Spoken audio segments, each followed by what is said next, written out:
This is Alistair Matheson reporting from the Somali Republic, and here we are in Mogadishu on the shores of the Indian Ocean. Mogadishu is the capital of this independent African state, which has just taken a decision to break off diplomatic relations with Britain over the very contentious problem of the NFD area in Kenya, which the Somali Republic claims should be handed over to Somalia, as it is populated almost entirely by people of Somali origin. And here we have one of the members of Parliament in the National Assembly, Mr. Michael Mariano, who is in business here as a solicitor. This is Alistair Matheson reporting from Mogadishu in the Somali Republic of Northeast Africa, which is in the news at the moment because of the rupture in diplomatic relations with Great Britain. We have here the Under-Secretary of State for Foreign Affairs in the Somali government, Mr. Mohammed Ali Dar, who is well versed in the problems which this young independent country is facing. I'm going to ask him something about the problems which have brought the dispute with Britain into the headlines.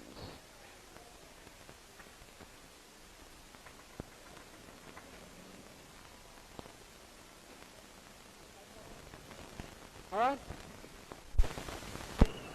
This is Alistair Matheson in Mogadishu, capital of the Somali Republic. I have here with me Mr. Michael Mariano, who is a solicitor in Mogadishu. Formerly, Mr. Mariano is from the northern part of the Republic, which is formerly British Somaliland. And he regards Hargeisa, the former capital, as his home, but he's now settled in Mogadishu. Mr. Mariano, I was wondering if you can tell us if you support fully the government's action in breaking off diplomatic relations with Britain. As a member of Parliament, I support the government in this action of theirs. I realize that it's an unfriendly act, but we feel as Somalis that the British government has been guilty of more serious unfriendly acts in giving away our territories and denying us the right to self-determination. I see. Now, I believe you've been a fairly consistent advocate of the Greater Somalia plan for many years now. In fact, how long is it that you have been advocating this? From way back in 1946, after the present. And on several occasions, I took a very active part in major actions, such as the Four-Power Commission, which came here at the end of 1947. There is one last question I'd like to ask you, Mr. Mariano, and that is on a broader question of Pan-African relations. There's a feeling among some other African states that Somalia has tended to rather isolate herself from the rest of Africa, particularly the Pan-African movement that is very strong today. And I think in Moshi there was a rather unfortunate incident which tended to give some grounds to this. I don't know if you know about it, but could you comment on it or give us some further views on that? Yes, certainly. And I would say it's the other way around. We in Somalia have tried to embrace the whole of Africa. There are two groups in the Pan-African movement, and we go to both the groups in their conferences. That may be the reason why neither gives us their full support. And maybe one of the things we have to think over again and learn from our experience.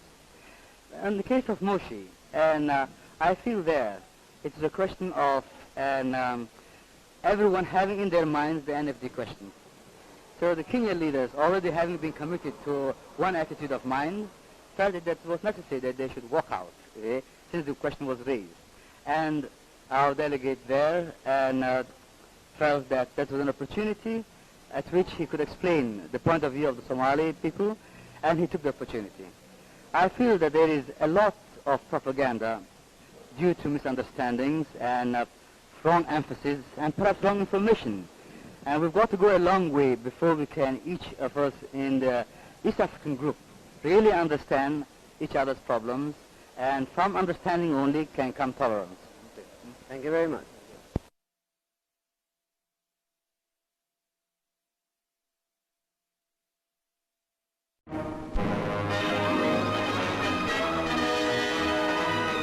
The government of Somalia, East Africa, has severed diplomatic relations with Britain. So at Mogadishu, our embassy staff had to say goodbye to the country in which they'd been very happy. In some quarters, the decision was a surprise, and hurried packing was the order of the day. Of course, they all knew that Somalia claims territory in neighboring Kenya, known as the North Frontier District. But the British Colonial Secretary had ruled that the district is rightly a part of Kenya. So native employees of the embassy were paid off, while the rest of the staff made tracks for the airport. One of them said the departure made diplomatic history because there was no bad feeling on either side.